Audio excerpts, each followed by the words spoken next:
Forest right act 2006 के तहत जो पट्टे का जो प्रोसेस है कि पिछले 4 वर्षों में कितने आवेदन आए, तो मंत्री जी के जवाब में है कि 32,521 आवेदन प्राप्त हुए। इनमें से उन्होंने 25,029 दावे निरस्त कर दिए और सिर्फ 5,937 लोगों को ये पत्र प्राप्त हुए, व्यक्तिगत और सामुदायिक।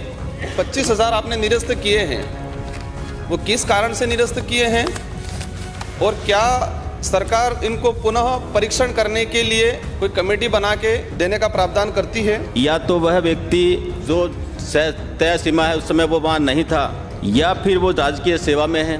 निरस्त का कारण तो बताओ। हो गया? जो जवाब दीजिए। जो जवाब दे रहे वो सवाल ही मेरा नहीं है। नहीं तो सब मंत्री सक्षम नहीं है क्या? राजा सब मंत्री जवाब दे। सब सक्षम है। सारे बोलते हैं एक साथ। हाउस को चलने दीजिए। ये कौन सा तरीका हुआ? स्पीकर महोदय, ऑब्जेक्शन है। माननीय सदस्य बैठिए। ये मंत्री जवाब दे। जो 5,000 लोगों को जो पट्टा मिला गया, इनमें किसी को भी विद्युत कनेक्शन और केवाईसी नहीं मिला है। बिजली कनेक्शन नहीं मिलते हैं वहाँ पर। फॉरेस्ट एक्ट के कारण हम खंबा ले जा सकते हैं, लाइट जा नहीं सकती है, इसके कारण से उनको हम कृषि कनेक्शन नहीं दे पाते। अब फॉरेस्ट राइट सर पट्टा मिला है, वो कृषि कर रहा है, विभाग कह रहा है कि हम नहीं दे सकते, और एक तरफ कह रहे हैं कि देश में घर घर बिजली पहुंचाएंगे। हम सिंपल सी चीज चाहेंगे कि उनको आप कृषि कनेक्शन और केसीसी जो लोन के लिए आप पट्टा दे रहे हो उसमें एग्रीकल्चर दर्शा दो। भाई पट्टे में आप एग्रीकल्चर दर्शा दो, किस्म दर्शा ही नहीं रहे ये लोग। अगला प्रश्न श्री राजकुमार रोत। अध्यक्ष महोदय, प्रश्न संख्या 98 मेरे पास जवाब आ गया है। आपकी अनुमति हो तो मैं पूर्व प्रश्न ही पूछ लूं। चलिए पूछिए। अध्यक्ष महोदय, वन विभाग के तहत जो फॉरेस्ट राइट एक्ट 2006 के तहत जो पट्टे का जो प्रोसेस है, मेरा प्रश्न जो था कि पिछले 4 वर्षों में कितने आवेदन आए, तो मंत्री जी के जवाब में है कि 32,521 आवेदन प्राप्त हुए। इनमें से उन्होंने 25,029 दावे निरस्त कर दिए और सिर्फ 5,937 लोगों को ये पत्र प्राप्त हुए, व्यक्तिगत और सामुदायिक। तो मेरा सवाल पहला ये है कि जो 25,000 आपने निरस्त किए हैं वो किस कारण से निरस्त किए हैं और क्या सरकार इनको पुनः परीक्षण करने के लिए कोई कमेटी बना के देने का प्रावधान करती है? सेकंड क्वेश्चन मेरा ये है कि जिनको पट्टा मिला है इन पे केवाईसी और कृषि कनेक्शन इन लोगों को नहीं मिल रहा है, क्योंकि जो पट्टा दे रहे हैं उस पट्टे में जमीन कौन सी है उसकी किस्म दर्शा नहीं रहे हैं। अब किस्म नहीं दर्शाने की वजह से उस व्यक्ति को एग्रीकल्चर कनेक्शन डिपार्टमेंट विद्युत विभाग नहीं दे रहा है और बैंक से जो केवाईसी जो है वो भी बैंक वाला नहीं दे रहा है। तो राज्य सरकार क्या जो 5,000 लोगों को जो पट्टा मिला गया है इनमें किसी को भी विद्युत कनेक्शन और केवाईसी नहीं मिला है, तो उसके लिए क्या प्रावधान करने का विचार रखती है? ये एक बार 2 का उत्तर आ जाए, फिर दूसरा पूछ लेना आप माननीय मंत्री जी। माननीय अध्यक्ष महोदय जी, माननीय सदस्य ने 2 प्रश्न किए। एक तो आपका कहना ये है कि जो पट्टे निरस्त किए आपको हमने सूची उपलब्ध कराई है, उसमें एक प्रक्रिया होती है, वो प्रक्रिया आपको मैं बताना चाहूँगा।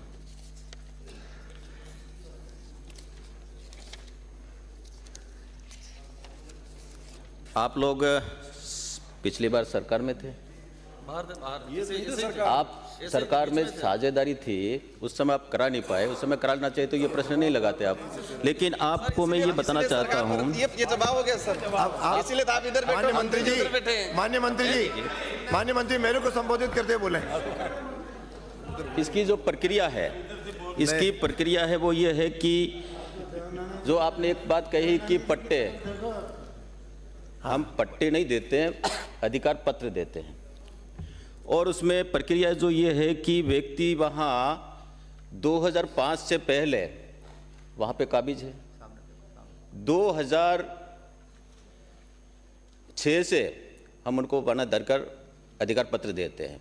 उसमें प्रक्रिया ये है कि वो व्यक्ति वहाँ 25 वर्षों से वहाँ रह रहा है, उस व्यक्ति की वहाँ वो दावा पेश करेगा और दावा पेश करने के बाद में वहाँ की जो ग्राम समिति है, वन सुरक्षा समिति, वो उसकी जांच करेगी कि वो व्यक्ति वास्तव में वहाँ स्थापित है, काबिज है या नहीं है, वो कितने समय से है, ये सारा वहाँ मूल्यांकन करा। मूल्यांकन करने के बाद में वो पटवारी और वनपाल ये मिलकर के ये तय करेंगे कि भाई इसका कौन सा खसरा है, ट्रेस नक्शा, और वनपाल ये बताएगा कि ये व्यक्ति यहाँ काबिज है। वो फिर समिति उस पट्टे को, उस वनाधिकार हक को ग्राम सभा को भेजेगा। ग्राम पंचायत में ग्राम सभा होगी। ग्राम सभा में ये तय होगा कि ये जो आया है ये सही है नहीं है। उसकी जांच पड़ताल करने के बाद में, मैं पूरा सुन लो, फिर प्रक्रिया वही पहुंचाना आपने निरस्त किए वो बता रहा हूं। सिंपल सा उत्तर तो सुनिए। उत्तर चाह रहा हूं मैं सर, एक लाइन। अरे मंत्री जी उत्तर दे रहे, उत्तर सुन लो ना। आपको दूसरा प्रश्न अनुमति दूंगा मैं भाई, आपको अगला प्रश्न पूछने की अनुमति दूंगा। हमने निरस्त किया है। जवाब दे रहे हैं। सब ये मंत्री सक्षम नहीं है क्या? राजा सब मंत्री जवाब दे। सब सक्षम है। सारे बोलते हैं एक साथ। हाउस को चलने दीजिए। ये कौन सा तरीका हुआ? स्पीकर महोदय, ऑब्जेक्शन है। माननीय सदस्य बैठिए। ये मंत्री जवाब दे, माननीय पहले सदस्य, सारे बोलने आप लग बैठिए। जाते हैं। इसका मतलब मतलब पे बैठिए। माननीय सदस्य बैठिए। प्रश्नकाल में कोई व्यवधान नहीं डालेगा। आप खड़े तो आप हुए, ये व्यवधान है। मैंने व्यवस्था दे दी, आप बैठिए। आप बैठिए, ये मेरा काम है, मेरा काम मुझे करने दे। अध्यक्ष महोदय जी, आप बैठिए, आप बैठिए, आप अपना आप बैठिए, आप बैठिए। आपकी बार खड़े हुए तो मुझे कुछ आगे बोलना पड़ेगा। बैठिए, बोलिए। अध्यक्ष महोदय जी, मंत्री नए हैं, आवाज आने दिए। ये 3-4 प्रकार की समितियां हैं। आप सुनिए, मैं मंत्री जी इधर देख के, मंत्री जी इधर देख के संक्षेप में जवाब दीजिए। अध्यक्ष महोदय जी, जो निरस्त करने के जो कारण हैं वो आपके सामने मैं निवेदन करना चाहता हूं। या तो वह व्यक्ति जो तय सीमा है उस समय वो वहां नहीं था, या फिर वो राजकीय सेवा में है। निरस्त का कारण तो बताओ। हो गया, जो जवाब दीजिए। जो जवाब दे रहे वो सवाल ही मेरा नहीं है। नहीं तो सर, जो सवाल है वो मतलब जवाब ही नहीं है। पीछे मत बोलिए। नहीं तो आपने पूछा निरस्त। पहले उधर से आ रही है। मां रोहित बोल रहा है सबसे ज्यादा। आप भी बोल रहे हो। आप उत्तर तो सुनिए। हाँ, तो वो आपका प्रश्न है। सभापति महोदय जी, मैं स्पष्ट करता हूँ। एक मिनट पूरा कर दो। मैं पूरा कहना चाह रहा हूँ, आप क्यों सुनेंगे? नहीं इसी को कह रहा हूं मैं। माननीय सदस्य कह रहे हैं कि वो जो जवाब चाह रहे हैं वो जवाब मंत्री जी नहीं दे रहे हैं। आप जो सदस्य का क्वेश्चन है उसका जवाब दिलवा दीजिए। मान्य नेता प्रतिपक्ष जी, मैं मेरा पूरा सुनोगे तो मैं आप इधर बोलिए, आप इधर बोलिए, डायरेक्ट नहीं। पूरा जवाब दूंगा। आप सुनिए, सुनने का मत रखिए। आपने पूछा केवाईसी और वहां रहने वालों को बिजली के कनेक्शन, जो कृषि कनेक्शन वो क्यों नहीं मिल रहे हैं? केसीसी नहीं, आपका केवाईसी है। केवाईसी कोई योजना नहीं है। केवाईसी हम दस्तावेज सत्यापित करने के लिए आधार लेते हैं। वो दस्तावेज सत्यापित करने के लिए ये एक प्रक्रिया है, वो है। दूसरा, जो वन क्षेत्र में जो हमने वन हक दिया है, उनको बिजली कनेक्शन नहीं मिलते हैं। वहाँ पर फॉरेस्ट एक्ट के कारण हम खंबा ले जा सकते हैं, लाइट जा नहीं सकती है। इसके कारण से उनको हम कृषि कनेक्शन नहीं दे पाते हैं। सर, मेरा सिंपल सा जवाब है, सिंपल सा सवाल है कि 25,000 लोगों के फॉर्म निरस्त हुए।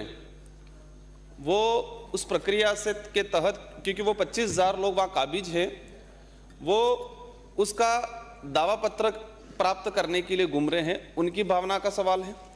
सेकंड सवाल ये है कि 5,000 लोगों को पट्टा या पत्र मिल गया, वो वहाँ बसा हुआ है, खेती कर रहा है, अब उसको एग्रीकल्चर कनेक्शन नहीं मिला है। और जो केसीसी, मेरा जो था केसीसी मिसप्रिंट हुआ है, केवाईसी आया है, तो केसीसी लोन नहीं मिल रहा है। तो ये 5,000 लोग इस योजना का लाभ लेने के लिए इधर इधर भटक रहे हैं। तो उसके लिए पूछे, कब तक देंगे, क्या उत्तर पूछे? उसके लिए विभाग क्या कार्रवाई करेगा? अब फॉरेस्ट राइट सर पट्टा मिला है, वो कृषि कर रहा है, विभाग कह रहा है हम नहीं दे सकते, और एक तरफ कह रहे हैं देश में घर घर बिजली पहुंचाएंगे। हम सिंपल सी चीज चाहेंगे कि उनको आप कृषि कनेक्शन और केसीसी जो लोन के लिए आप पट्टा दे रहे हो उसमें एग्रीकल्चर दर्शा दो भाई, पट्टे में आप एग्रीकल्चर दर्शा दो, किस्म दर्शा ही नहीं रहे ये लोग। आप प्रश्न आ गया एक क्वेश्चन और है। माननीय मंत्री जी आपके प्रश्न का एक उत्तर। बार सुन लो, इतना पूरा सारा बताओगे तो। जैसे केसीसी के अध्यक्ष महोदय जी, ये वन अधिकार हक पत्र हम दे रहे हैं, वो उस जमीन को बेचान नहीं कर सकता, उस नियम में है, उस कानून में है। आप केसीसी लेना चाहते हो, आपका खाता नहीं है उसमें, इसलिए उसको केसीसी नहीं मिल पाता है। दूसरा, आपने कहा कि ये जो निरस्त किए उसके मैंने कारण बताया, कारण आप सुनना नहीं चाहते थे। तो अरे आप बोलिए, आप अपना बोलिए। आपने कहा निरस्त हुए, वो कारण बताया, वो कारण में नहीं जाऊंगा, लेकिन परीक्षण कराओगे कि नहीं कराओगे? माननीय सदस्य उत्तर पूरा हो जाए उसके बाद जो दो प्रश्न हो गए। अध्यक्ष महोदय जी, जो वनाधिकार पत्र निरस्त हुए, अध्यक्ष महोदय जी मुझे ध्यान एक है। बार सुनिए भैया, अधिकार पत्र जो निरस्त हुए उनकी हमारे पास सूचना मैंने दे दिया सभा सदस्य को, लेकिन और भी कोई इनके पास में है तो वो बताएं। माननीय मंत्री जी, जांच कराएंगे और माननीय जांच मंत्री करा जी, करके आप इनसे मिल करके इनकी समस्या का समाधान कैसे हो सकता है, इनसे चर्चा कर लीजिए। अध्यक्ष महोदय जी, मैं अगला प्रश्न श्री ललित मीणा, आप मिल लीजिए इनसे, मैंने बात इनको निर्देश दे प्रश्न दिया। संख्या 168 हो गया। नहीं वो बोल रहे हैं।